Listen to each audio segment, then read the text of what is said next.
So I was working in Beverly Hills. I was working for a company called Slade, for Stephanie Slade and John Peterson. They own the company. We were doing TV stuff. So that's where I learned how to use the Quantel paint box and the Harry editing system over by Gower Studios. And this was way before Photoshop and After Effects and all that stuff. It was basically all that stuff in a box, but it was a big computer box. I think they paid probably about $500 an hour to be able to use this equipment. It was a lot of fun, a lot of learning, but we would take the stuff on the computer. We would then go to the Quantel paint box and convert that into D1 videotape. And then that, because it would have an alpha, would then go to the TV station. The TV station would then use it to cut into the shows that they were doing. So we did the Comedy Club Network. We did Pair of Jokers. We did the American Teacher Awards for Disney, the graphics for it, And when I say we, it's because I was a small part of a big team. It was only my second job in the industry, and it was a lot of learning, a lot of fun. Yeah, so we were doing those kind of graphics and stuff like that.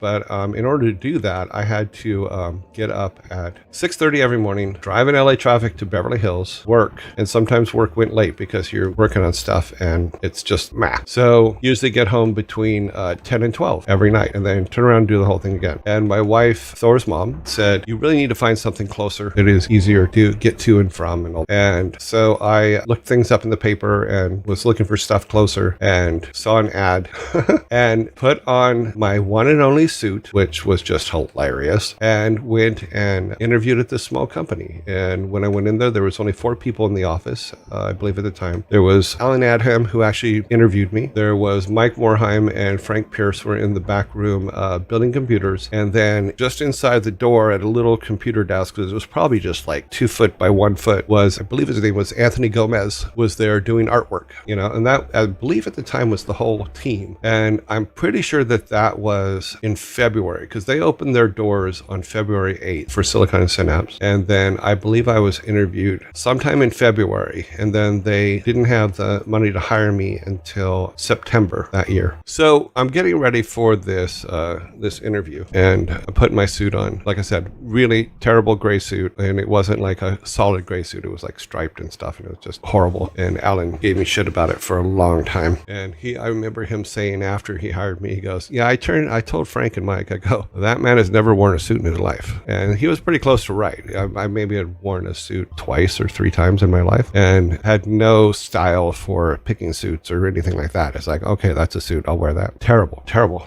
Yeah, so I showed up to the interview. I had a makeshift resume that I wrote up because I never really had written up a resume before that. I had written up one for school because they wanted you to write one, but I never wrote one that actually got me a job before that time. And it was only my second job in computer graphics. Slade was my second job. Silicon and Synapse was my third. So we did the interview. I left, and Alan said, okay, as soon as we have the financials, we'll hire you. And it took them till September. And they hired me on September 13th, which was 5 days after I turned 30, for a team that was literally in their early 20s. I think Alan was the oldest. He was 25. I think Mike was, I could probably do the math, but let me just guess. I think he was 24, 23. And I think Frank was around that age too. But because I was 30, it threw the average age of the company off. So when Alan went and said, we're a young team, the average age is 22 or something like that, I messed that all up because I was 30. It also just meant that I was the old man sitting in the corner, but that was okay too. But I was hired on a 5-week contract to build the cars for rock and roll racing. So that's what I was doing. And the first one I built was a Jeep, and it was terrible. Oh my God. And what I mean by built, I mean, it was early 3D.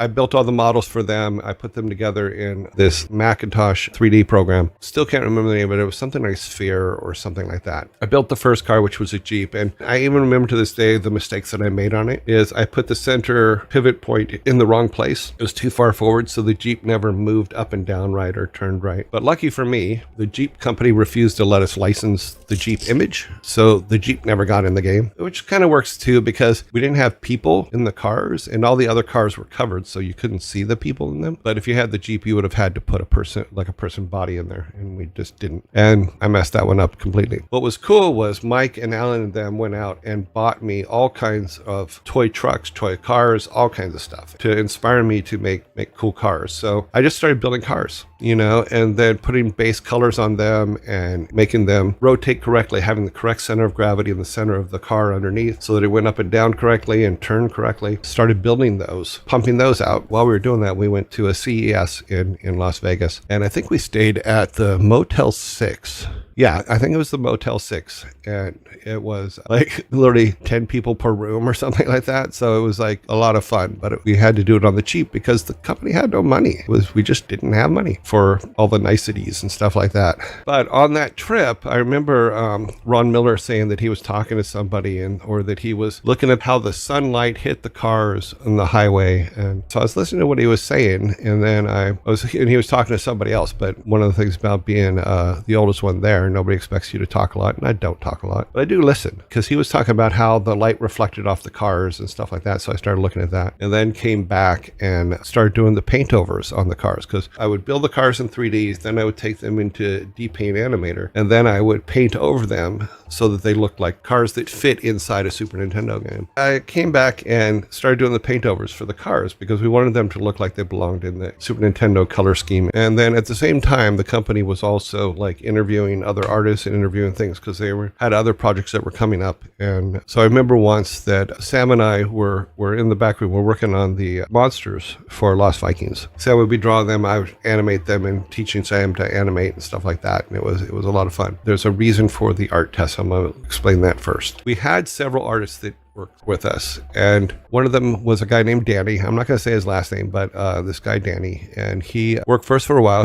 He was a good artist. I remember one time, because we used to go like once a month, the whole company, when I say the whole company, all 5 or 10 of us would go to the movies. And I remember one time we all went to the movies, we went to lunch, we all got back to the office, and then we realized nobody brought Danny back from the movies. So we actually left Danny at the movies, which I thought was we thought it was hilarious at the time. Because we went in several cars. Everybody thought he was in one of the other cars. So we have left people at the movie theater more than once. But Danny was the very first one. Danny also was sadly one of the first artists that left us not left us as in died, but left us as in from the company. He had a lot of home issues and just had to leave, to take care of them. And we were all good with that. But one of the things we learned was when Stu Rose was hired, and this is mentioned in Play Fair as well. When Stu Rose was hired, Alan was cleaning out all the portfolios that people had sent him, and he came across one and he had it open at his desk and he was looking at it, and Stu goes, "Why do you have my portfolio?" And Alan's like, this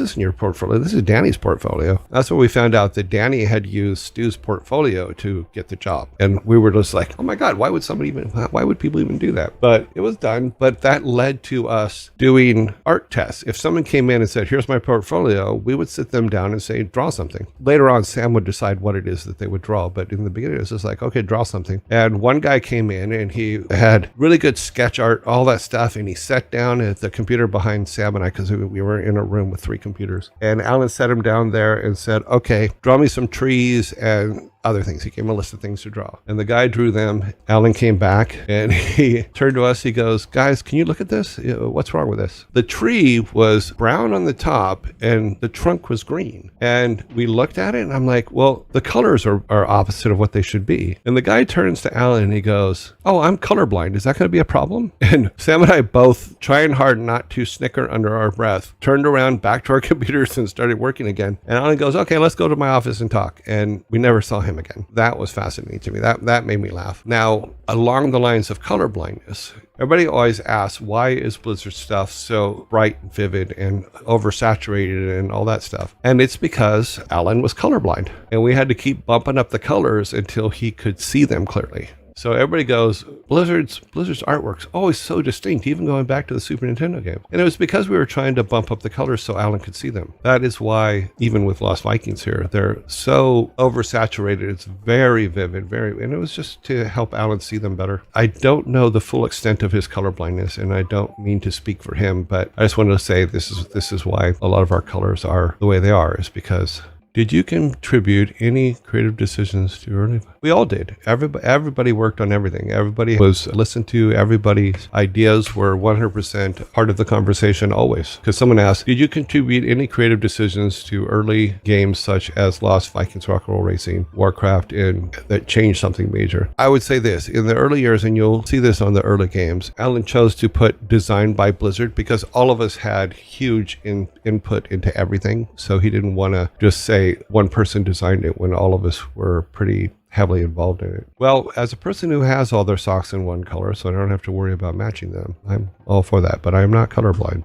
So as I was saying is I had a 5-week contract to do the cars for Rock and Roll Racing, and then we extended it because we had stopped and made Lost Vikings and Rock and Roll Racing wasn't finished yet. So then we went back to Rock and Roll Racing after Lost Vikings was finished. After my 5 weeks was up, or the contract was up, Alan came and goes, okay, thank you. I go, well, there's a stack of art over there that I can do if you want me to, so that's where we got into like battle chess and castles and Dvorak on typing and all those other games that we were doing as ports to keep the doors open, but those of us that were there, we honestly did not know that Mike and Alan were using their credit cards and stuff like that to keep us paid, which we really appreciated once we found out. But that tells you what kind of bosses they were. They were awesome. I say to this day that I will put anybody up. If you want to work for the best bosses, work for Mike and Alan. The people that are at Dreamhaven are really lucky because Mike's amazing. When I first got there, in the beginning, he was a very quiet guy who just did his programming and like made comment here and there on the things that he was working on. He turned into an absolutely exceptional boss, and I can't argue that. That's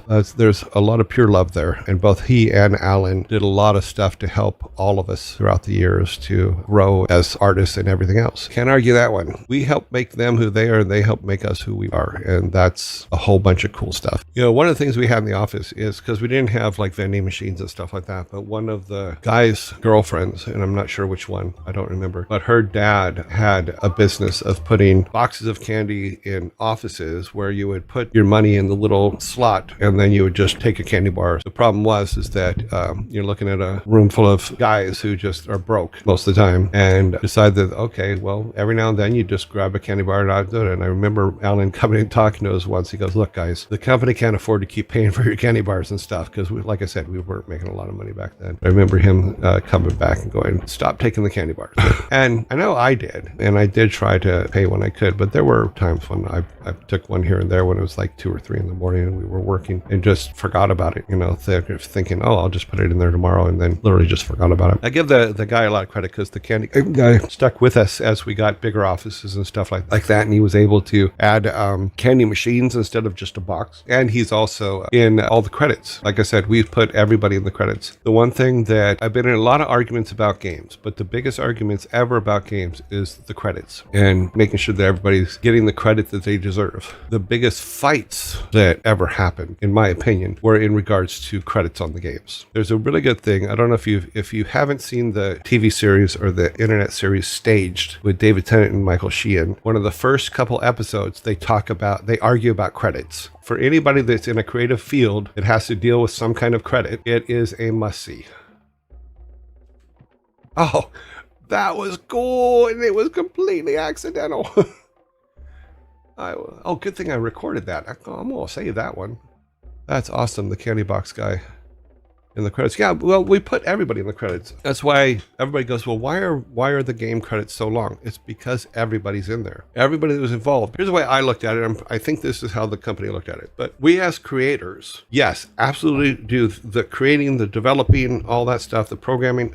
We as creators, we do all that. However, we would not be able to do that without the support of family, friends, cleaning people, the person that like wipes off your desk when you're not there, all those kind of things. So we always just put everybody in there because we thought they're as important as the developers themselves. A lot of people forget about that, or they treat them poorly. We never wanted to treat them poorly. We felt that they were just as important for us to be able to do what we do as us doing it. So the support is a huge thing. Family's another one. If you don't have support at home, going to work and doing what we do doesn't happen. There is a lot of positives that come out of that for family, and a lot of thanks to them is always necessary because you forget sometimes because you get your day in, day out stuff. You get working on stuff. I remember a time when I was in the office and Frank came in. Frank was a grouchy guy. He just was. I think he still is. I haven't talked to him in years, but he used to be the grouchiest 22-year-old, 23-year-old that I had ever seen in my life. And I remember one time he had come in and his complaint was that McDonald's had raised their price of Burger Wednesday from 20 cents a burger to 25 cents a burger. And he just like, oh my God, so huffy puffy about it. It was absolutely hilarious. But I'm just like, it's a nickel, dude. And he goes,